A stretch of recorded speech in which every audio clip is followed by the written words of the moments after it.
রেলের এএলপি এবং টেকনিশিয়ান পরীক্ষা খুব শীঘ্র হতে চলেছে। যেহেতু হাতে আমাদের সময় কম, তার জন্য আমরা কি করব, এখন র্যাপিড টেস্টগুলো আমরা করব। আমাদের অফলাইন ব্যাচের কিছু স্টুডেন্টের রেলের বিভিন্ন পরীক্ষার যে টেস্টগুলো আমরা নিই তাতে বেশ কিছু পরীক্ষার ডাউট ছিল, কোয়েশ্চেন। সেই ডাউটগুলো আমরা এই ভিডিওর মাধ্যমে সলভ করছি। দেখো তোমরা একে একে। প্রথম প্রশ্ন কী আছে বলছে, 7টি ক্রমিক স্বাভাবিক সংখ্যার যোগফল 1617 হলে এর মধ্যে কয়টি মৌলিক সংখ্যা আছে? 2, 3, 1, 4। কী বলেছে? 7টা ক্রমিক স্বাভাবিক সংখ্যা। ক্রমিক মানে কি? ক্রমিক মানে পরপর, কনজিকিউটিভ নাম্বার। তাহলে আমি ধরে নিচ্ছি যে 7টা, প্রথম সংখ্যাটা ধরলাম n, তাহলে 7টা এর পরের সংখ্যাটা কত হবে? তাহলে n+1, এটা একটা সংখ্যা, পরের সংখ্যাটা। তারপরে n+2, n+3, n+4, n+5 আর n+6 হলো। সবগুলো যোগ করলে কত হচ্ছে তাদের? 1617। তাহলে সবগুলো যোগ করে দাও, প্রত্যেকটা সংখ্যা সবগুলো আমরা যোগ করে দিচ্ছি। হলো, যোগ করলে বলছে 1617 হচ্ছে টোটাল সমষ্টি বা যোগফল। তাহলে কতগুলো n আছে? 7টা n আছে, কারণ 7টা সংখ্যা যেহেতু নিয়েছি, তাহলে 7n প্লাস কত হবে? দেখো কতগুলো সংখ্যা আছে, 6 আর 5 কত হলো? 6 আর 5 11, 11 আর 4 15, 15 আর 3 18, 19 20 21, তাহলে এই হলো 21। 7n প্লাস 21 ইকুয়াল টু 1617 হলো। তাহলে 7n ইকুয়াল টু কত হয়ে যাবে? এর থেকে 21 বাদ, তাহলে বাদ দাও 6, 9, 1596, এটা 1517 থেকে 21 বাদ। 7 দিয়ে কেটে দাও, তাহলে 7 দিয়ে কাটলে কত হচ্ছে? 7 দুগুণি 14, 19 হলো। 7 দুগুণি 14, 5 হলো 56, 7 8 56, মানে 228। তাহলে n ইকুয়াল টু 228, এইটা।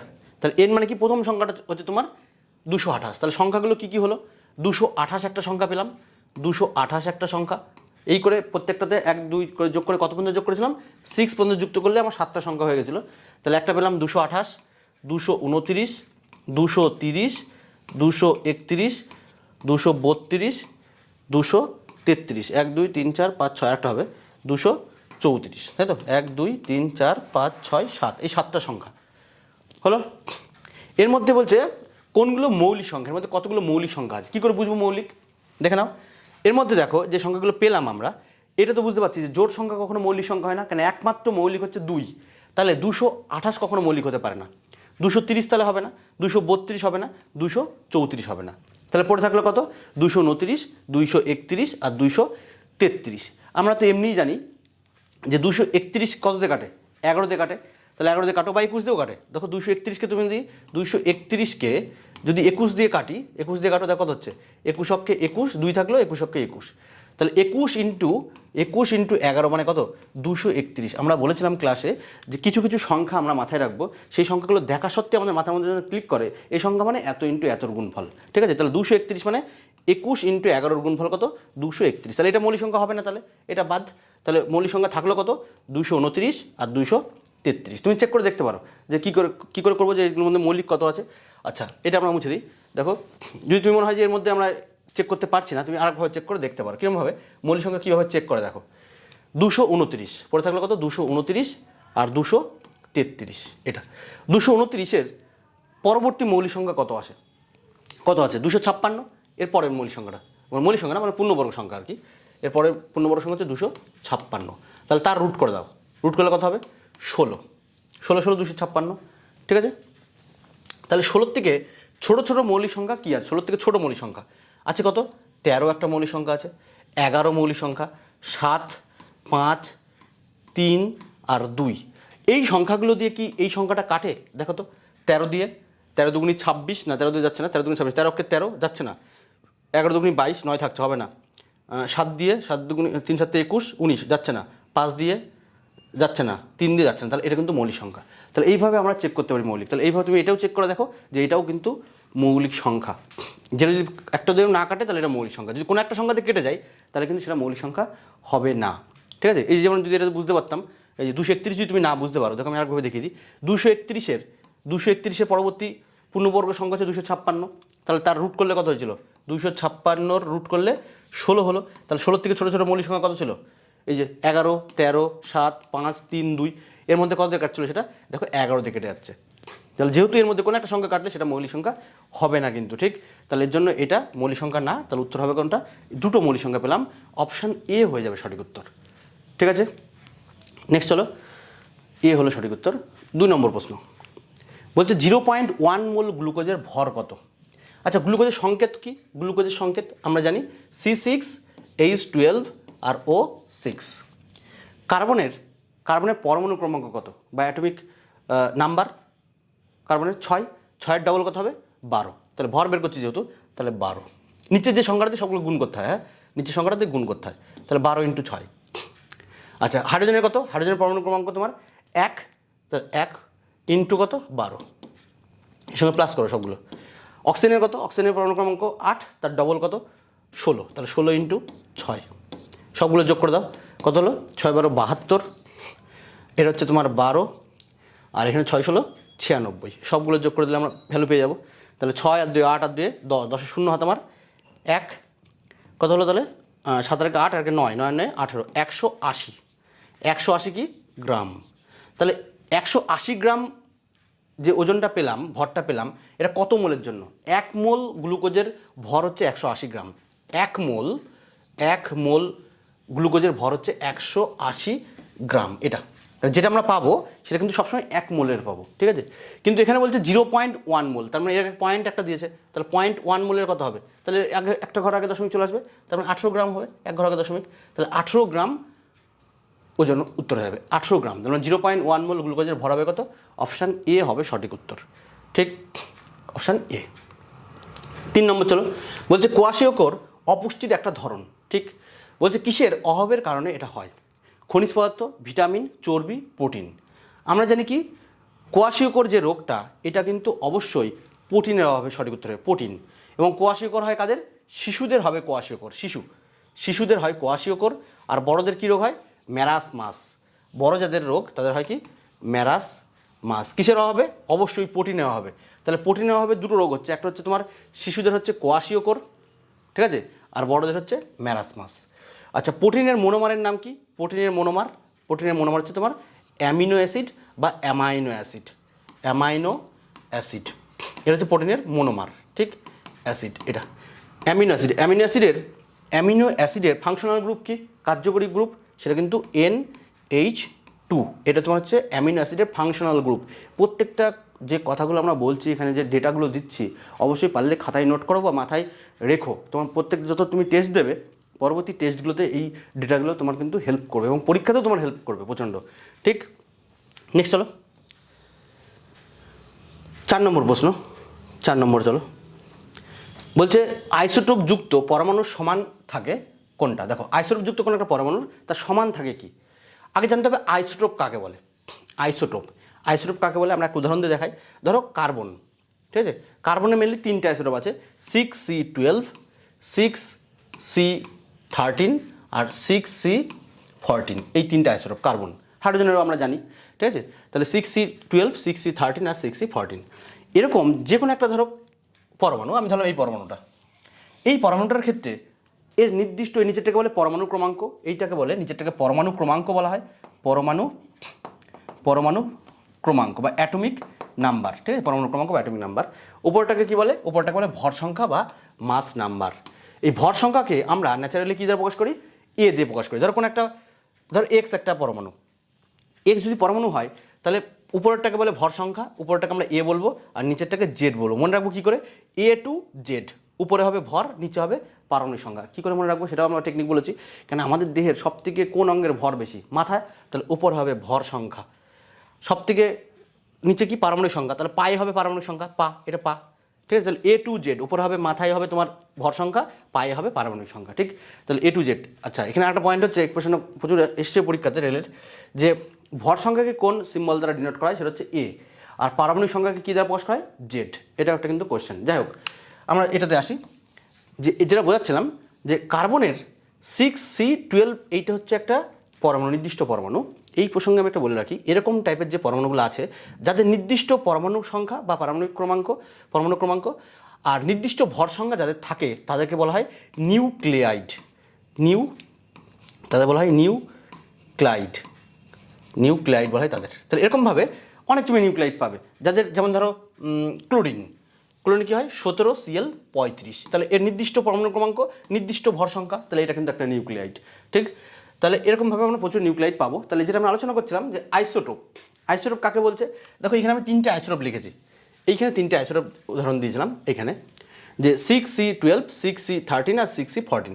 এই 3টের মধ্যে আমরা কী দেখতে পাচ্ছি, দেখো তো প্রত্যেকটার মধ্যে আমরা যদি ভালো করে দেখি যে প্রত্যেকটার মধ্যে এই সংখ্যাটা সেম আছে, নিচের সংখ্যাটা সেম আছে। তাহলে নিচের সংখ্যাটাকে কী বলে বললাম, পারমাণবিক সংখ্যা। তাহলে যেসব পরমাণুর পারমাণবিক সংখ্যা সেম কিন্তু ভর সংখ্যাগুলো আলাদা হয়ে যাচ্ছে, ঠিক আছে, ভর সংখ্যা আলাদা আর পারমাণবিক সংখ্যা যাতে সেম, তাদের বলি আমরা আইসোটোপ।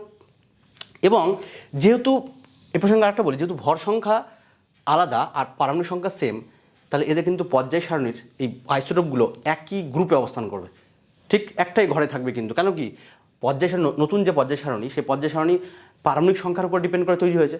তাহলে পারমাণবিক সংখ্যা যদি সবার সেম হয় তাহলে সেম গ্রুপেই থাকবে, সেম ঘরে অবস্থান করবে, কারণ ভর সংখ্যা যাই হোক না কেন আমার দেখার দরকার নেই, ঠিক আছে। তাহলে আইসোটোপগুলো কিন্তু একটা ঘরেই থাকবে, সবাই খেয়াল রেখো, ঠিক আছে। আচ্ছা আচ্ছা, আইসোটোপ কে আবিষ্কার করে, এটা কি জানো তোমরা, আইসোটোপ কে আবিষ্কার করে? আইসোটোপ আবিষ্কার হচ্ছে ফ্রেডেরিক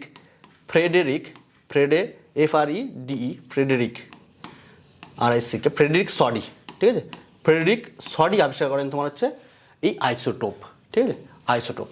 আচ্ছা, আইসোটোপের সম্পর্কে একটু বলি যে এই আইসোটোপ তোমার সবথেকে বেশি আইসোটোপ কার আছে, সবথেকে বেশি আইসোটোপ কার আছে, সেটা কিন্তু সিজিয়ামের সবথেকে ম্যাক্সিমাম নাম্বার অফ আইসোটোপ আছে কার, সিজিয়াম, ঠিক।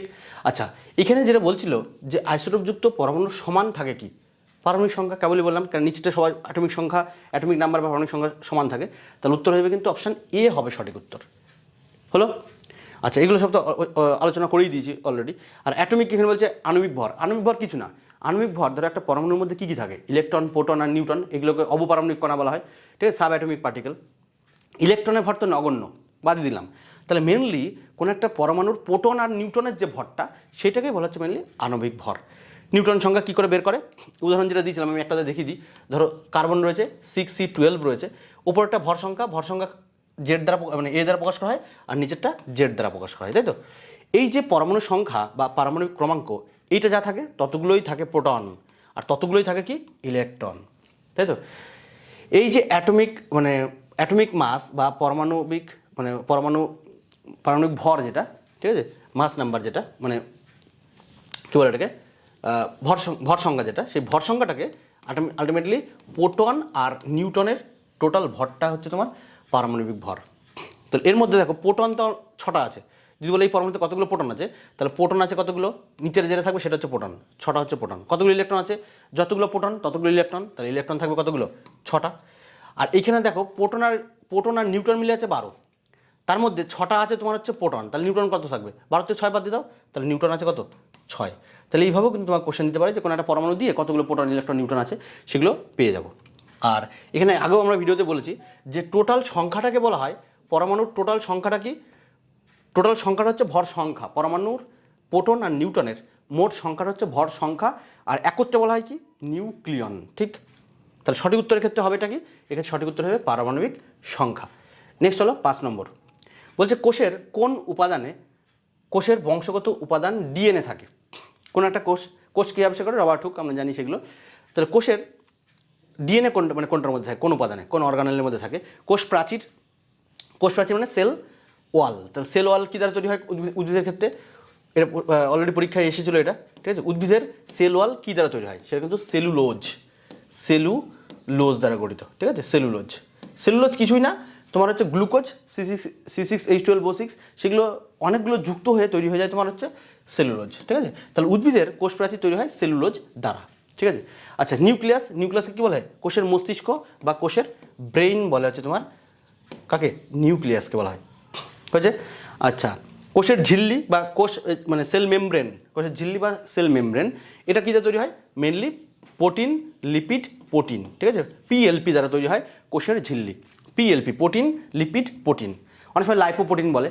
এই যে প্রোটিন, লিপিড, প্রোটিন, এই একটা মডেল আছে, ঠিক আছে। এই মডেলটাকে বলা হয় ফ্লুইড মোজাইক মডেল, ঠিক আছে, ফ্লুইড মোজাইক মডেল। এটা একজন আবিষ্কার করেছিল, ফ্লুইড মোজাইক মডেল। এটা হচ্ছে সিঙ্গার আর নিকলসন বলে দুজন বিজ্ঞানী আছেন, সিঙ্গার আর কে এবং নিকলসন,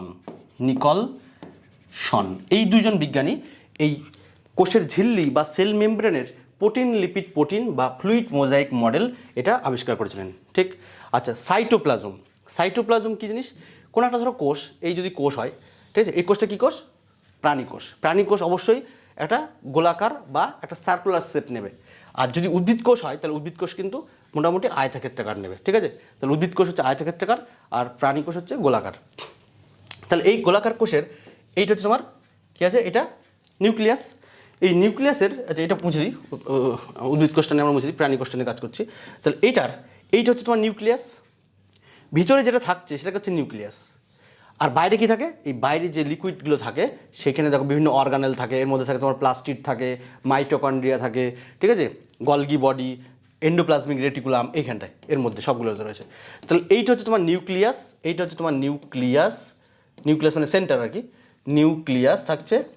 আর এইখানে থাকছে কি, এইটা হচ্ছে তোমার সাইটোপ্লাজম, মানে নিউক্লিয়াস বাদ দিয়ে যে তোর মানে জায়গাটা রয়েছে, ঠিক আছে, সেটা হচ্ছে তোমার সাইটোপ্লাজম, যার মধ্যে রয়েছে কি এই কোষীয় অঙ্গাণুগুলো রয়েছে, ঠিক আছে, সাইটোপ্লাজম। এ প্রসঙ্গে বলে রাখি, এই যে নিউক্লিয়াস আর সাইটোপ্লাজম, এই দুটোকে বলে কি? এই দুটোকে বলা হচ্ছে তোমার প্রোটোপ্লাজম, ঠিক আছে। এই দুটোকে একত্রে বলা হচ্ছে প্রোটোপ্লাজম, হয়েছে, প্রোটোপ্লাজম। এটা প্রোটোপ্লাজম কে আবিষ্কার করেন? সে বিজ্ঞানীর নাম কি? সেটা হচ্ছে পারকিনজি বা পুরকিনজি, যা ইচ্ছা বলো তুমি, পুরকিনজে বা পুরকিনজি, যা ইচ্ছা, ঠিক আছে। ইনি হচ্ছে প্রোটোপ্লাজম আবিষ্কার করেন। আচ্ছা, এখানে বলেছিল যে কোষের ডিএনএ এটা কোন কোষীয় উপাদানের মধ্যে থাকে। দেখো, ডিএনএ থাকে কোষের মাত্র 3টে জিনিসের মধ্যে। কি কি এটা বলে দিই। একটা থাকে নিউক্লিয়াসের মধ্যে থাকে, নিউক্লিয়াসের মধ্যে থাকে, যে কী থাকে তোমার হচ্ছে ডিএনএ কার মধ্যে থাকে, এটা হচ্ছে কোয়েশ্চেন, ঠিক আছে। ডিএনএ থাকে নিউক্লিয়াসের মধ্যে থাকে, নিউক্লিয়াস এই একটা। 2 নম্বর থাকে তোমার হচ্ছে মাইটোকন্ড্রিয়ার মধ্যে থাকে, মাইটোকন্ড্রিয়া এর মধ্যে থাকে। 3 নম্বর থাকে কি, প্লাস্টিড। এই 3টে ছাড়া কিন্তু অন্য জায়গায় আর মোটামুটি কোষের যে উপাদানগুলো আছে, কোষের যে অর্গানেলগুলো আছে, এছাড়া মোটামুটি ডিএনএ থাকে না, ঠিক আছে। তাহলে এখানে বলছে কার মধ্যে বংশগত উপাদান থাকে, মানে বংশগত উপাদান ডিএনএ, বংশগতির ধারক আর বাহক, ঠিক আছে। তাহলে এর উত্তর কী হবে? তাহলে উত্তর কিন্তু বি হবে, ঠিক আছে, বি হবে। যদি এই কোশ্চেনটা অন্যগুলো উত্তর দেয় যে মাইটোকন্ড্রিয়া, প্লাস্টিড বা উপরে সবগুলো, তেমন হতে পারে, তাহলে এগুলো তুমি একটু জেনে রাখবে। নেক্সট চলো, 6 নম্বর প্রশ্ন বলছে নিচের কোন ক্ষেত্রে দূরত্ব সময় গ্রাফ চিত্রিত রেখাটি সময় অক্ষের সমান্তরাল? প্রচণ্ড ইম্পর্টেন্ট কোশ্চেন, গ্রাফটা পরীক্ষায় আসে অলরেডি। সময় আর দূরত্ব, এই দুটোর মধ্যে দেখো প্রথমে কাকে বলেছে? দূরত্ব। যাকে প্রথমে বলবে সেটা আমরা ন্যাচারালি ভার্টিক্যালি রাখবো, ঠিক আছে। দূরত্বকে আমরা ডিস্টেন্স বলি, তাহলে এটা হচ্ছে ডিস্টেন্স, আর সময় হচ্ছে টাইম, তাহলে ডিস্টেন্স টাইম গ্রাফটা আমি আঁকছি। টাইমটাকে ইয়ে করে দিই, এটা তোমার টাইম হলো। তাহলে ডিস্টেন্স টাইম গ্রাফ। এখানে বলছে গ্রাফ চিত্রটি কোনটা সময় অক্ষের সঙ্গে সমান্তরাল, তাই একটা গ্রাফ এঁকে দাও যেটা সময় অক্ষের সঙ্গে সমান্তরাল হবে। ধর এটা সময়ের সঙ্গে, এটা সময় টাইম, এর সঙ্গে সমান্তরাল। এই গ্রাফটা দেখে আমরা কী বুঝতে পারছি? এই গ্রাফটা দেখে এইটুকু আমি বুঝতে পারছি যে টাইমের সঙ্গে সমান্তরালে আছে, এটা সত্য। তার মানে সেটা কোনো ডিস্টেন্স কিন্তু চেঞ্জ করছে না।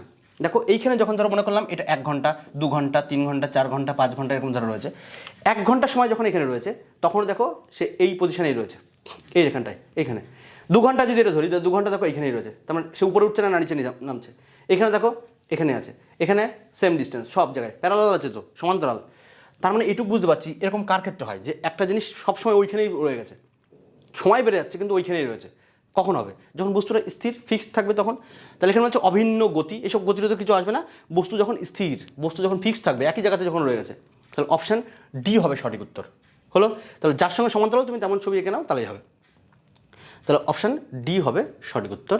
নেক্সট হলো 7 নম্বর, বলছে মহাকর্ষ বল সম্পর্কে নিম্নলিখিত কোন বিবৃতিটি সঠিক? মহাকর্ষ বল, ঠিক আছে, গ্র্যাভিটেশনাল ফোর্স। বলছে এটা একটা অস্পর্শক বল, এটি যেমন আকর্ষণীয় হতে পারে তেমন আবার বিকর্ষীয় হতে পারে। এটি একটি অনন্য বল যা কেবল পৃথিবীতেই রয়েছে। এটি একটি শক্তিশালী বল। দেখো মহাকর্ষ বল এই সম্পর্কে একটু বলে দিই। মহাকর্ষ বল দেখো পৃথিবীতে ধরো এই একটা বস্তু, এই ধরো একটা বস্তু, নিউটন বলছে তার প্রিন্সিপিয়া গ্রন্থে যে বিশ্বের যে কোনো মহাবিশ্ব, টোটাল মহাবিশ্বের যে কোনো বস্তু পরস্পরকে আকর্ষণ করবেই করবে, ঠিক আছে। তাহলে আমি মনে করলাম এই একটা বস্তু যার ভর হচ্ছে m1, এই একটা বস্তু ভর হচ্ছে m2, তাহলে এই দুজনের মধ্যে ডিস্টেন্স এই দুজনের মধ্যে ডিস্টেন্স ধরলাম ডি। বলছে এই দুটো বস্তু তারা সবসময় একটা তাদের মধ্যে বল কাজ করবে। কীরকম কাজ করবে বলছে, নিউটন বলছে যে এই বলটা হবে সবসময় যে ভর দুটো আছে তাদের গুণফলের সঙ্গে সমানুপাতিক। তাহলে এফ ভ্যারিজিয়াস m1 m2 লিখতে পারি। বলছে এদের মধ্যে যে দূরত্ব এই বলটা যে কাজ করছে তাদের মধ্যে যে আকর্ষণ বল কাজ করছে সেটা হবে এদের দূরত্বের বর্গের সঙ্গে ব্যস্তানুপাতিক। তাহলে কীরকম, সেটা হচ্ছে তোমার এফ, এখানে লিখছি এফ ভ্যারিজিয়াস 1/d²। এই দুটো বলেছে। তাহলে একটা বললো কি, একটা বললো তাদের মধ্যে যে প্রযুক্ত বল তাদের ভরের গুণফলের সমানুপাতিক, আরটা বলছে কি তাদের মধ্যে যে ডিস্টেন্স যে দূরত্ব আছে তার কী হবে বর্গের ব্যস্তানুপাতিক। এই দুটো। তাহলে এবার অঙ্কের লজিক যদি আমরা খাটাই যে ভেদ আছে, ভেদের বলে একটা চ্যাপ্টার আছে অঙ্কের, তাহলে সেটা যদি আমরা যৌগিক ভেদের উপপাদ্য খাটাই এখান থেকে, তাহলে আমরা লিখতে পারি যে এফ ভ্যারিজিয়াস কি m1 m2 বাই হচ্ছে তোমার d²। আমরা জানি কি এই ভ্যারিজিয়াস তুলতে গেলে একটা কনস্ট্যান্ট নিয়ে আসতে হয়, একটা ধ্রুবক নিয়ে আসতে হয়। সেই ধ্রুবকটা কী হবে, সেই ধ্রুবকটা আমরা এখানে লিখছি এফ ইকুয়াল টু কে কনস্ট্যান্ট, সেটা হচ্ছে m1 m2 বাই হচ্ছে তোমার d²। এটা এই যে কনস্ট্যান্ট কে, এক্ষেত্রে নিউটন যেটা ব্যবহার করেছিল এই কে আলটিমেটলি সে ব্যবহার করেছিল হচ্ছে জি, ক্যাপিটাল জি, অবশ্যই ক্যাপিটাল। কেন ওইটাকে বলা হয় কি তোমার, এখানে নোট করছি কে মানে এফ ইকুয়াল টু বড় হাতের জি ইন্টু m1 m2 বাই কি d²। এইটা হচ্ছে একটা important relation, F equal to G m1 m2 by d²। এই জিটা কি, জিটাকে বলা হয় ইউনিভার্সাল গ্র্যাভিটেশনাল কনস্ট্যান্ট, সার্বজনীন মহাকর্ষীয় ধ্রুবক। সব জায়গায় এই ভ্যালুটা কিন্তু ফিক্সড, ঠিক। এর একটা মান আছে, ঠিক আছে। এর মানটা কত 6 জি এর মানটা বড় হাতের জি, ছোট হাতের জি না কিন্তু, ছোট হাতের জি এর মান কত, ওটা অভিকর্ষিত ত্বরণ কিন্তু 9.81 মিটার পার সেকেন্ড বা 9.8 metre per second, second square আর কি ত্বরণ যেহেতু। আচ্ছা, বড় হাতের জি এর মান কত 6.67 into 10⁻⁻11 newton metre square per কি কেজি স্কোয়ার। এটা তুমি এটুকু দেখে বুঝতে পারছো যে 6.67 তুমি ধরো এটা 6.5 বা 7, 10⁻⁻11, 10⁻⁻11 মানে কত, তুমি অ্যাপ্রক্স এটা 7 ধরলাম, ঠিক আছে। 10⁻11 মানে নিচে আসলে কত হবে 10 মাইনাস ছিল উপর আসলে প্লাস হয়ে যাবে, তার মানে 7/7/1 পরে 1 2 3 4 5 6 7, তার মানে কি হলো 1 2 3 4 5 6 7, তার মানে 7 ঘর আগে দশমিক, তার মানে পয়েন্ট 1 2 3 4 5 6 এই 7, এই হলো তোমার বলের মানটা। তাহলে কত নেগলিজিবল, বোঝা গেল, মানে এত নেগলিজিবল ভ্যালু। এবার বস্তুর এটা ডিপেন্ড করবে কার কার পরে, ফর্মুলা যেটা ছিল আর কি, যেটা নির্ণয় করা হলো যে F equal to G into m1 m2 by d²। তাহলে ডিপেন্ড করছে কার কার পরে, এই বলটা কীরকম হবে, বলটা ডিপেন্ড করছে এই এম এর পরে, মানে দুটোর যে ভর আছে সেটা কীরকম ওজন তাদের পর ডিপেন্ড করছে, ঠিক। তাহলে m1 m2 এবং তাদের মধ্যে ডিস্টেন্স কতটা দূরে আছে সেটা ডিপেন্ড করছে। তার মানে এই মহাবিশ্বে যদি সে ছোটো ছোটো বস্তু তবু আকর্ষণ করছে, এটা তখনই বোঝা যাবে ধরো বৃহৎ মাপের, ধরো একটা পৃথিবীর ক্ষেত্রে একটা সূর্য, তখন কিন্তু এটা নেগলিজিবল না, এটা তখন বিশাল ভ্যালু হয়ে যাবে, তখন কিন্তু এটাকে বাদ দিলে হবে না। যাই হোক, তাহলে এখানে কি বলছে মহাকর্ষীয় বল সম্পর্কে কোনটা বিরোধী সঠিক, বলছে এটা একটা অস্পর্শক বল। হ্যাঁ, স্পর্শ করে ছিল না তো, দুটো আলাদা আলাদা থাকলে তবু আকর্ষণ করবে, যে টাচ করে থাকলে আকর্ষণ করবে এরকম কোনো ব্যাপার নেই, সেটা পৃথক থাকলেও আকর্ষণ করবে, ঠিক। আচ্ছা, এটা যেমন আকর্ষণীয় তেমন বিকর্ষণীয় হতে পারে না, বিকর্ষণ তো কোনো গল্পই নিউটন বলেনি, সবসময় আকর্ষণ করবে পরস্পরকে, তাহলে বিকর্ষণের কোনো গল্প হবে না, এটা ভুল আছে। আচ্ছা, বলছে এটি একটি অনন্য বল যা কেবলমাত্র পৃথিবীতে রয়েছে, না এটা সারা মহাবিশ্বের গল্প, এটা সারা মহাবিশ্বের সমস্ত বস্তু পরস্পরকে আকর্ষণ করে, তাহলে এটা হবে না যে পৃথিবীতেই শুধু রয়েছে, ভুল কথা। বলছে এটা একটা শক্তিশালী বল, না কেবল প্রমাণ করে দেখালাম যে শক্তিশালী না, এটা একদম নেগলিজিবল। এমনকি নিউক্লিয় বল যেটা আছে তার থেকেও কম এটা, ঠিক আছে। নিউক্লিয় বল যেটা পরমাণু কেন্দ্রে মানে কাজ করছে, সেই বলটাকে মানে যে ইলেকট্রন প্রোটনগুলো যেগুলোকে ধরে রেখেছে নিউক্লিয় বল, তার থেকেও কম কিন্তু মহাকর্ষ বল, এত নেগলিজিবল ভ্যালু। তাহলে এই বলটা কিন্তু শক্তিশালী বল নয়। তাহলে সঠিক উত্তর কী হবে, অপশান এ হয়ে যাবে সঠিক উত্তর, হয়েছে। নেক্সট হলো 8 নম্বর প্রশ্ন। বলছে একটি বৈদ্যুতিক বাল্বের ফিলামেন্টের মধ্য দিয়ে 0.8 তড়িৎ প্রবাহ 5 মিনিট প্রবাহিত হলো। আচ্ছা, পরিবাহীর মধ্য দিয়ে প্রবাহিত তড়িৎ আধানের পরিমাণ নির্ণয় করো। এটা এমনি দেখো কী কী দেওয়া আছে, এত পরিমাণ তড়িৎ 0.8 অ্যাম্পিয়ার, তাহলে এম্পিয়ার আলটিমেটলি বুঝতে পারছি এটা কারেন্ট আই দেওয়া আছে, তাই তো। আচ্ছা, 5 মিনিট, এটা 4 মিনিট টাইম দেওয়া আছে, এটা টি দেওয়া আছে। 5 মিনিট মানে কি, অবশ্যই টাইমটাকে আমরা কী করি সেকেন্ডে কনভার্ট করি কিন্তু, হ্যাঁ। তাহলে টাইমটা দেখো দেওয়া আছে কত 5 মিনিট, 5 মিনিট, তাহলে সেকেন্ডে কনভার্ট করলে কী করতে হবে, 5কে 60 দিয়ে গুণ করে দিই, তাই তো। তাহলে কত হচ্ছে 5 6 30, মানে 300 সেকেন্ড। আর কারেন্টের মান কত দেওয়া আছে, কারেন্ট দেওয়া আছে কত 0.8 অ্যাম্পিয়ার।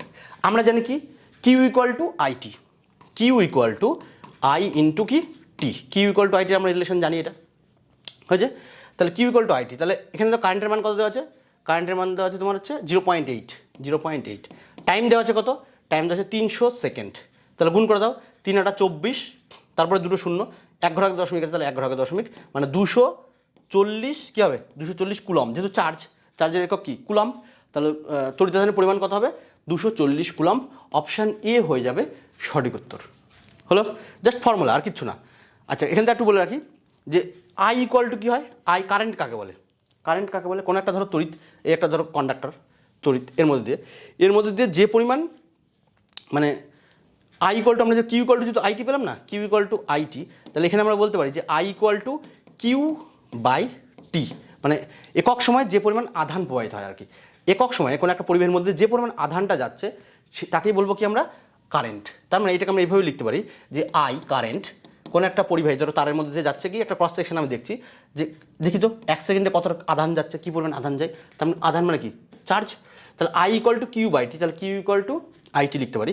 আচ্ছা, এখানে একটু বলে রাখি, যেটা বলার চেষ্টা করছি সেটা হচ্ছে এই যে আধান যাচ্ছে বা চার্জটা যাচ্ছে, এটা কার আধান? আমরা জানি যে তড়িৎ মানে কি? কোনো একটা পরিবাহীর মধ্যে দিয়ে ইলেকট্রন যেদিকে যায়, তড়িৎটার বিপরীত দিকে যায়। তাহলে আলটিমেটলি চার্জ মানে কিন্তু ইলেকট্রনের চার্জ, ঠিক আছে? ইলেকট্রনের চার্জ। তাহলে ইলেকট্রন, এটা বুঝতে পারছি, চার্জ মানে ইলেকট্রনের চার্জ। তাহলে ইলেকট্রন, তার একটা ইলেকট্রন যাবে না, বহু সংখ্যক ইলেকট্রন যাবে। আমি ধরে নিচ্ছি কোনো একটা পরিবাহীর মধ্যে এন সংখ্যক ইলেকট্রন যাচ্ছে, ঠিক আছে? এন সংখ্যক। তাহলে টোটাল চার্জ কত হচ্ছে? একটা ইলেকট্রনের চার্জ ই, তাহলে এন সংখ্যক চার্জের ইলেকট্রন চার্জ হচ্ছে তোমার এন ই বাই কত? টি। তাহলে I equal to N E by T, এটাও কিন্তু হতে পারে যদি কখনো তোমার কতগুলো ইলেকট্রন যাচ্ছে সেটা বলে দেওয়া থাকে। আর ইলেকট্রনের চার্জের মান তো আমরা জানি, ঠিক আছে?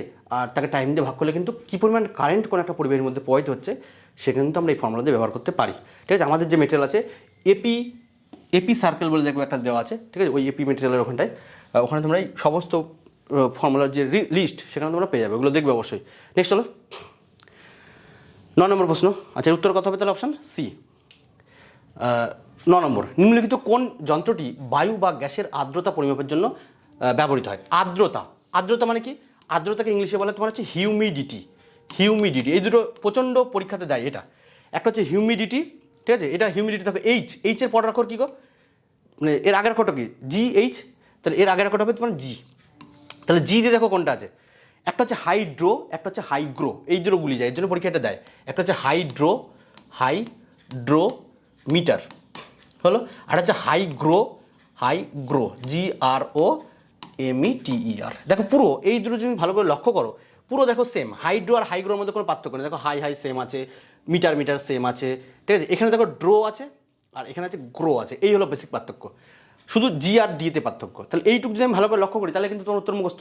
দেখো কি, আর্দ্রতা মানে হচ্ছে হিউমিডিটি, তাহলে এইচের আগের অক্ষর হচ্ছে মানে জি, তাহলে জি দিয়ে উত্তর হবে, ঠিক আছে? হিউমিডিটি তার আগের অক্ষর কী হবে? জি দিয়ে হবে।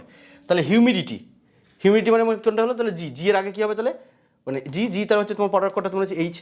তাহলে হাইগ্রোমিটার দিয়ে হবে তোমার হিউমিডিটি, রিলেটিভ হিউমিডিটি, সবই হিউমিডিটি রিলেটিভ, সবই আপেক্ষিক, তার মানে আপেক্ষিক আর্দ্রতা হবে, ঠিক আছে? আপেক্ষিক আর্দ্রতা বা গ্যাসের আর্দ্রতা এটা হবে। আচ্ছা, আটা বললাম কি হাইড্রো, ডি ফর তোমার কি ডেন্সিটি, ঠিক আছে? কি ডেন্সিটি? রিলেটিভ ডেন্সিটি বা আপেক্ষিক ঘনত্ব। তাহলে রিলেটিভ ডেন্সিটি কী হবে? হাইড্রোমিটার। আর হাইগ্রোমিটার কী হবে? হিউমিডিটি বা আপেক্ষিক আর্দ্রতা। তাহলে উত্তর কী হয়ে গেল? অপশান বি হবে সঠিক উত্তর। আচ্ছা, এখানে অপশান এটা কি আছে? এতে আছে বোলোমিটার। বোলো মানে হিট, অ্যাকচুয়ালি বোলো মানে হচ্ছে হিট, বয়েল করি, হিট দিয়ে তো বয়েল করি নাকি? তাহলে কী হবে? এটা হচ্ছে বোলো মানে হিট। অ্যাকচুয়ালি হিট রেডিয়েশন মাপে হচ্ছে এটা, বা খুব ভালো করে যদি বলি এটা মাপে তোমার হচ্ছে ইলেকট্রোম্যাগনেটিক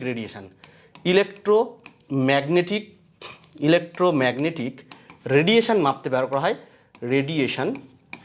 ইলেকট্রোম্যাগনেটিক রেডিয়েশন মাপেকে বোলোমিটার, বা অনেক সময় তো হিট থাকতে পারে অপশান, ঠিক আছে? হিট মাপে এটাও বলতে পারো বোলোমিটার, কারণ বয়েল ওখান থেকে।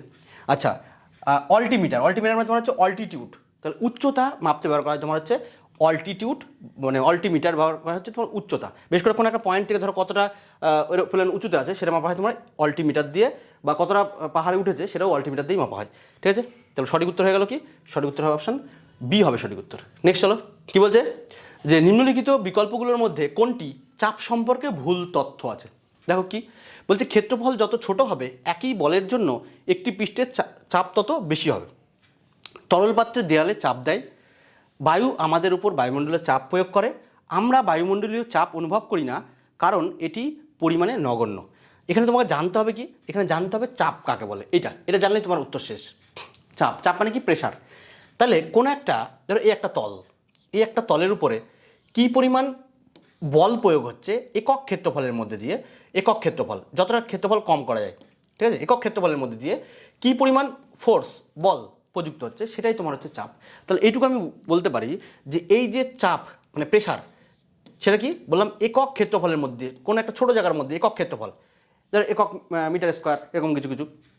তাহলে ক্ষেত্রফল মানে কি, এরিয়া, ক্ষেত্রফল মানে এরিয়া। তাহলে একক ক্ষেত্রফলের মধ্যে দিয়ে যে পরিমাণ বল প্রযুক্ত হয় তাকে আমরা বলি কি, চাপ। তার মানে P = F/A, মানে প্রেশার = ফোর্স বাই এরিয়া। একক ক্ষেত্রফলের মধ্যে প্রযুক্ত বলটাকে বলা হচ্ছে তোমার চাপ। তাহলে এখানে একটু বলে দিই, বলের একক কী গো, বলের একক হচ্ছে তোমার নিউটন। আর তোমার এরিয়ার একক কি, এরিয়া মানে তোমার ক্ষেত্রফলের একক কি, মিটার স্কোয়ার। তাহলে নিউটন পার মিটার স্কোয়ার, পার্টটাকে আমরা বাই আকারে লিখতে পারি। তাহলে নিউটন পার মিটার স্কোয়ার কী হবে, চাপের কিন্তু একক। এটাকেই আমরা ভালোভাবে বলি কি, পাস্কাল বলে থাকি, এটাকে পাস্কাল, ঠিক আছে, পাস্কাল বলি। তাহলে এইটাই হচ্ছে পাস্কাল, যা 1 নিউটন পার মিটার স্কোয়ার, যা সেটাই হচ্ছে পাস্কাল। তাহলে চাপের একক কী হবে, নিউটন পার মিটার স্কোয়ার হবে, পাস্কাল হবে, আরও কয়েকটা বলে রাখি, বার হবে, ঠিক আছে, বার হবে তোমার ATM, হ্যাঁ, আচ্ছা, হবে তোমার টর, হবে টর, উপরে লিখছি টর, TOR, টর, এগুলো সব কিন্তু তোমার চাপেরই একক। তাহলে এখানে আমার যেটা দরকার সেটা হচ্ছে তোমার এই একটা রিলেশন জানলে হয়ে যাবে, যে প্রেশার ইকুয়াল টু কি, প্রেশার ইকুয়াল টু তোমার হচ্ছে force by area, force by area. চাপ ইকুয়াল টু কি, বল বাই কি, ক্ষেত্রফল। এইটা বল বাই ক্ষেত্রফল, এটা তোমার হচ্ছে প্রেশার বা চাপ। এখানে কি বলতে দেখো এবার, ক্ষেত্রফল যত ছোট হবে একই বলের জন্য একটি পৃষ্ঠে চাপ তত বেশি হবে, তাই তো। এখানে P = F/A, ক্ষেত্রফল যদি কমে নিচেরটা কমলে উপরটা বাড়ে, তাই তো, ব্যস্ত সম্পর্ক। তাহলে ক্ষেত্রফল যত কম হবে প্রেশার তত বাড়বে। দেখো এই প্র্যাকটিক্যাল ব্যাপার, এটা কিন্তু আমরা অবশ্যই জানি। ধরো একটা তোমার কাঠের পাটাতন, ঠিক আছে, এর মধ্যে আমরা পেরেক ঢোকাতে চাই, এই জন্য পেরেকের মাথা দেখবে সবসময় সুচালো করে। যদি একটা ভোতা যদি হতো তাহলে কি ঢুকতো, হতো না। তাহলে এরিয়াটা যত মাথার কম হবে, ধরো অগ্রভাগটার, তত কিন্তু প্রেশারটা বেশি পড়বে, অল্প বল প্রয়োগ করে বেশি তুমি কাজ অ্যাপ্লাই করতে পারবে, ঠিক আছে। তাহলে এরিয়া কমলে, ক্ষেত্রফল যদি কমে, তাহলে চাপের পরিমাণটা কিন্তু বাড়বে, ঠিক। তাহলে চলে আসো, তাহলে এখানে বলছে কি, ক্ষেত্রফল যত ছোট হবে একই বলের জন্য পৃষ্ঠে চাপ তত বেশি হবে, ঠিক। তাহলে অপশান এটা সত্য আছে, কিন্তু ভুলটা জানতে চাইছে আমার, ভুলটা বলছে তরল পাত্রের দেয়ালে চাপ দেয়। হ্যাঁ, তরল পাত্রের দেয়ালে চাপ দেয়, কী করে জানি, ধরো কোনো একটা প্র্যাকটিক্যাল যদি বলি, ধরো এটা আমরা কোনো একটা ড্যামের নিচের দিকে কী করা হয়, চওড়া করা হয়, নিচের দিকে ড্যামের চওড়া, ঠিক আছে, উপরের দিকে শুরু করে মোটামুটি। এখানে ধরো জল রয়েছে, ঠিক আছে, জল এই নিচের দিকে কী করে, প্রচণ্ড জল কিন্তু পাশের দিকে প্রেশার দিতে থাকে, তাই তো। তাহলে আমরা অলরেডি জানি যে তরল কি পাত্রের দেয়ালে চাপ দেয়, অবশ্যই সত্য এটা। বায়ু আমাদের মানে এবং স্থিতিশক্তি সঞ্চিত থাকে, স্থিতিশক্তি, তাই তো। বায়ু আমাদের উপর বায়ুমণ্ডলীয় চাপ প্রয়োগ করে, হ্যাঁ, বায়ুমণ্ডলীয় চাপ প্রয়োগ করে তো। এই জন্য তুমি প্যারাশুট আমরা ইউজ করে পাহাড় থেকে বলো, তোমার এরোপ্লেন থেকে বলো, সেখান থেকে আমরা বাঁচতে পারি প্যারাশুট থেকে, ঠিক আছে। এবং প্যারাশুট আবিষ্কার করতে গিয়ে কিন্তু এখন মধ্যে যত আবিষ্কার হয়েছে, প্যারাশুট আবিষ্কার করতে গিয়ে সব থেকে বেশি মানুষের কিন্তু মৃত্যু হয়েছে প্যারাশুট। এটা NTPC একটা কোশ্চেন, ঠিক আছে। আচ্ছা, তাহলে এটা বায়ুমণ্ডলীয় প্রেশার আমাদের দেয়, ঠিক আছে। বলছে আমরা বায়ুমণ্ডলীয় চাপ অনুভব করি না কারণ এটি পরিমাণে নগণ্য। দেখো এইখানে বলছে অনুভব করি, আবার বলছে এটা অনুভব করি না, তাহলে পুরো একটা কন্ট্রারি ভাষা, মানে উল্টো হয়ে গেল কথা, তাহলে এটা হবে না। আচ্ছা, আবার বলছে পরিমাণে নগণ্য, পরিমাণে তো নগণ্য কোনো প্রশ্নই আসে না, পরিমাণে যথেষ্ট ভ্যালু বেশি। তাহলে একটা হচ্ছে পরিমাণে বেশি প্লাস হচ্ছে অনুভব করি, তাহলে দুটোই ভুল দেওয়া আছে। তাহলে অপশান ডি হবে সঠিক উত্তর, কারণ আমার ভুলটাই জানতে চেয়েছে, তাহলে ডি হয়ে যাবে সঠিক উত্তর, হলো। তাহলে অপশান ডি। নেক্সট হলো 11 নম্বর প্রশ্ন, কোন রাসায়নিক পদার্থটি জীবাণুনাশক হিসেবে জলকে বিশুদ্ধ করতে ব্যবহৃত হয়? জীবাণুনাশক হিসেবে ব্যবহার করা হচ্ছে, জীবাণুনাশক, যেটা জীবাণুমুক্ত করে জলকে, সেটা কোনটা ব্যবহার করা হয়? বলছে ক্লোরিন, ইথানল, ফসফরাস, টেফলন। এটা কিন্তু আমরা প্র্যাকটিক্যালি জানি। দেখবো তোমাদের যে পৌরসভায় যাদের বাড়ি, পৌরসভায় বা যেখানে জলগুলো আমরা পাই গভর্নমেন্ট সাপ্লাই থেকে, সেগুলো দেখবা জলে মাঝে মধ্যেই আমরা ব্লিচিং পাউডারের গন্ধ পাই। তাহলে ব্লিচিং পাউডারের সংকেত কী গো? ব্লিচিং পাউডারের সংকেত CaOCl, ঠিক আছে, CaOCl, শিয়াল, ঠিক আছে, ব্লিচিং পাউডারের সংকেত। তাহলে এখানে দেখো কী পাচ্ছি, ক্লোরিন, দেখো ক্লোরিন।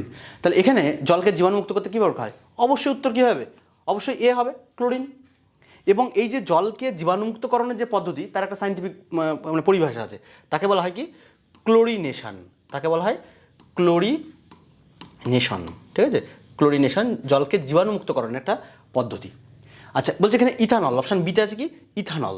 ইথানলের সংকেত কী গো? ইথানলের সংকেত ইথানলকে আমরা একটা ভালো ভাষায় বলি ইথাইল অ্যালকোহল, ঠিক আছে? সংকেত কী হবে? C2H5OH, অথবা তুমি এটাকে ভেঙে লিখতে পারো কি CH3CH2OH, দুটোই কিন্তু তোমার কি ইথাইল অ্যালকোহল বা ইথানলের সংকেত। এবং এটা মেনলি বিভিন্ন ওই শস্য উপাদান, খাদ্য উপাদানের যে শস্য উপাদান সেইগুলোতে আমরা পাই আর কি, ঠিক আছে? বিভিন্ন উদ্ভিদের যে শস্য সেইগুলোতে পাই। এজন্য এটাকে শস্য অ্যালকোহল বা গ্রেইন অ্যালকোহল বলা হয়ে থাকে, গ্রেইন অ্যালকোহল, ঠিক? কাকে বলে? ইথানলকে অ্যালকোহল।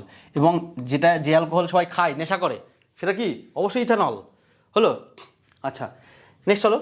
আর আচ্ছা এই ইথানল যদি বলছি, এই সময় একটা আছে মিথানল, ঠিক আছে? মিথানল বলে একটা জিনিস আছে, মিথানল। মিথানলের সংকেত কি? এটা হচ্ছে CH3CH2OH অথবা CH3CH2OH। তুমি শুধু CH2টা কেটে দাও, তাহলে কি পড়ে থাকলো? CH3OH, ঠিক আছে? CH3OH এটা কিন্তু মিথানলের সংকেত বা মিথাইল অ্যালকোহলের সংকেত। এটা কোথায় থাকে? এই মিথাইল অ্যালকোহল কিন্তু এটা আমরা চিনি, দেখবা যারা কাঠের কাজ করে তারা কি করে, ওই কাঠ পরিষ্কার করতে মানে পালিশ করে না, তাতে দেখবা ওই উড স্পিরিট ব্যবহার করে। কাঠ পালিশ করার জন্য একটা স্পিরিট লাগে, ওই স্পিরিটটা কিন্তু তোমার আলটিমেটলি উড স্পিরিট বা কাঠ পালিশের স্পিরিট, ওইটাই তোমার হচ্ছে মিথানল, ঠিক আছে? বা উড ন্যাপথা বলে অনেক সময়। হলো নেক্সট হলো। তারপরে অপশান কি আছে?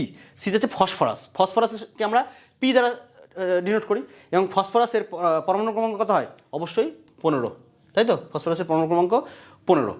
এবং বলি ফসফরাস কিন্তু বায়ুতে যদি তুমি রেখে দাও, এটা কিন্তু মানে বিক্রিয়া করে বসে। এজন্য এইটাকে সংরক্ষণ করার জন্য জলের মধ্যে চুবিয়ে রাখতে হয়, জলের মধ্যে সেটা চুবিয়ে রাখতে হয়। কাকে? ফসফরাসকে। হলো। আচ্ছা এটা যে জলের মধ্যে চুবিয়ে রাখতে হয়, একটা হচ্ছে কেরোসিন তেলের নিচে চুবিয়ে রাখতে হয়। কেরোসিন তেলের নিচে কাকে? কেরোসিন তেল, কেরোসিন, ঠিক আছে? কেরোসিন তেলের নিচে রাখতে হয় তোমার হচ্ছে সোডিয়াম, কেরোসিন। কেরোসিনকে রাখে কাকে? সোডিয়াম ধাতুটাকে রাখতে হয় কেরোসিন তেলের মধ্যে চুবিয়ে, আর জলের মধ্যে চুবিয়ে রাখতে হয় কি? ফসফরাস, ঠিক আছে? এই দুটো ইম্পর্টেন্ট। আচ্ছা তোমরা আমার ভাষাগুলো শোনো, আমি অনেক সময় দেখো স্পিডে লিখতে গিয়ে হয়তো বানান টানান এদিক ওদিক হয় আর কি, ঠিক আছে? নেক্সট হলো, যতটা পারবো বাংলাটা বা ইংলিশটা আমি অনেক সময় পেঁচিয়ে লিখি, ঠিক আছে? আচ্ছা অপশান ডিতে কী আছে? অপশান ডিতে আছে তোমার হচ্ছে টেফলন। টেফলনের পুরো কথা কী গো? পলিটেট্রাফ্লুরোথিলিন, টেট্রাফ্লুরো, একসাথে লিখি, টেট্রাফ্লুওরো ইথিলিন, পলিটেট্রাফ্লুরোইথিলিন, ঠিক আছে? তাহলে এইটাকে প্রথম অক্ষরগুলো তুমি যদি দেখো, প্রথম অক্ষর কী আছে? পলির পি, টেট্রার টি, আর ফ্লুরোর ফি মানে এফ, আর ইথিলিনের ই। প্রত্যেকটা লিখে ফেলো এরকমভাবে PTFE। এই জন্য টেট্রাফ্লুরোইথিলিনকে বা টেফলনকে তোমার কী বলা হয়? PTFE। এটাও কিন্তু আমরা প্র্যাকটিক্যাল এক্সিস্টেন্স আছে। এটা কোথায় ইউজ করে? আমাদের বাড়ির যে তোমার যে ননস্টিক যে বাসনপত্র, সেটার মেন উপাদান কিন্তু এই টেফলন, ঠিক আছে? তাহলে আমরা টেট্রাফ্লুরোইথিলিন। নেক্সট হলো, তাহলে সঠিক উত্তর হয়ে গেল কি? জল জীবাণুমুক্ত করতে কী লাগে? তোমার অপশান এ হবে সঠিক উত্তর, ক্লোরিন। হলো। নেক্সট হলো, বলছে নিম্নলিখিত কোন রোগটি ব্যাকটেরিয়ার কারণে হয়? ব্যাকটেরিয়ার কারণে, দেখো এখানে ইম্পর্টেন্ট কথা বলেছে ব্যাকটেরিয়া। কী কী অপশান আছে? বলছে প্লেগ, টাইফয়েড, ম্যালেরিয়া। তারপর এখানে অপশান দিয়েছে যে শুধুমাত্র 1 আর 2, 2, 3, 1, 2 অথবা সবগুলোই। আচ্ছা ব্যাকটেরিয়া, প্লেগ ব্যাকটেরিয়ার কারণে হয়। প্লেগ হচ্ছে তোমার ব্যাকটেরিয়ার কারণে। কী করে দেখো? প্লেগ যদি কারো হয়, সে কী করে? বলে না প্লেগ হয়েছে ভাই, পেস্টিজ পুরো ডাউন। আরে ইয়ার ছাড়, প্লেগ, ইয়ারসিনিয়া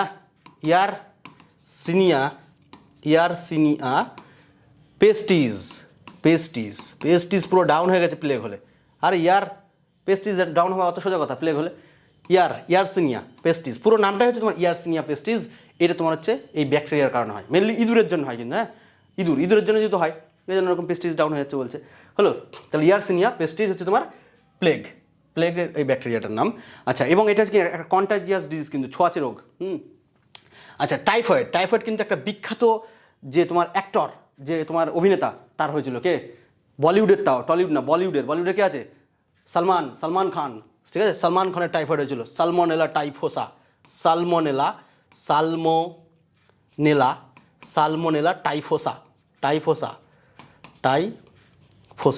ঠিক আছে? সালমোনেলা টাইফোসা, এটা কী হবে? এটাও কিন্তু এই ব্যাকটেরিয়ার কারণে হয়। আচ্ছা অপশান ডিতে কি? ম্যালেরিয়া তোর কোনো ব্যাকটেরিয়ার কারণ হয় না। এটা কার কারণে হয়? ম্যালেরিয়া হয় তোমার যে পোটোজোয়ার কারণে, পোটোজোয়া বা আদ্যপ্রাণ। এবং এটা মেনলি ম্যালেরিয়া হয় কি? স্ত্রী অ্যানোফিলিস মশার জন্য, ঠিক আছে? স্ত্রী অ্যানোফিলিস অ্যানোফিলিস মশার জন্য, ঠিক আছে। এই মশাটা তোমার হচ্ছে এর বাহক হিসেবে কাজ করে, স্ত্রী অ্যানোফিলিস মশা। তাহলে এটা তোমার হচ্ছে একটা প্রোটোজোয়া, এটা হচ্ছে প্রোটোজোয়া জনিত রোগ, প্রোটোজোয়া জনিত রোগ হয় হচ্ছে তোমার এটা, এবং বাহক হচ্ছে স্ত্রী অ্যানোফিলিস মশা। তাহলে এখানে উত্তর কী হয়ে গেল, তোমার জানতে চেয়েছিল ব্যাকটেরিয়া। ব্যাকটেরিয়া পেলাম কি, সালমোনেলা টাইফোসা, এটা হচ্ছে একটা ব্যাকটেরিয়া, টাইফয়েড হয়।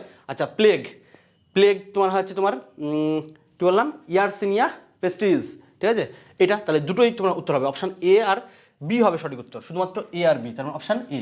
আচ্ছা, এখানে ম্যালেরিয়া যদি একটা বললাম, এখানে বলে রাখি একটুখানি, ম্যালেরিয়া সারাতে গেলে কিন্তু একটা তোমার টেস্ট করতে হয়, সেই টেস্টের নাম কি, সেই টেস্টটা হচ্ছে তোমার র্যাপিড ডায়াগনস্টিক টেস্ট, ঠিক আছে, র্যাপিড ডায়াগনস্টিক টেস্ট। আচ্ছা, RDTS বলা হয়, ঠিক আছে, শর্টকাটে বলা হয় RDTS, র্যাপিড ডায়াগনস্টিক টেস্ট। এটা ম্যালেরিয়া হয়েছে কি না সেটা বোঝার জন্য এই টেস্টটা কিন্তু মেডিকেলি করতে হয় আর কি, ঠিক আছে। নেক্সট হলো, আচ্ছা নেক্সট তো আর কিছু নেই, মোটামুটি আমরা 1 ডজনের সিরিজটা আমরা চালাচ্ছি, ঠিক আছে। আজকে এই ছিল কিছু স্টুডেন্টদের ডাউট কোশ্চেন, সেগুলো আমরা এই ভিডিওর মাধ্যমে সলভ করার চেষ্টা করলাম। এই ধরনের ভিডিও যদি তোমরা আরও চাও, এই কোশ্চেনগুলো অবশ্যই তোমরা আমাদের পাঠাও, আমরা এই ধরনের কোশ্চেনগুলো মাঝে মধ্যে আমরা আনবো, মাঝে মধ্যে না ম্যাক্সিমাম টাইমে আনার চেষ্টা করবো, আমাদের সময় হাতে যেহেতু কম, যত পারবো ভিডিও দেওয়ার চেষ্টা করবো। তোমরা এই ভিডিওগুলো দেখো, ডাউটগুলো ক্লিয়ার করো, আরও নতুন নতুন তোমাদের ডাউট আসলে সেগুলো আমাদের জানাও। অবশ্যই পরবর্তী ভিডিওতে তোমার সঙ্গে দেখা হচ্ছে, সাথে থাকো, পাশে থাকো।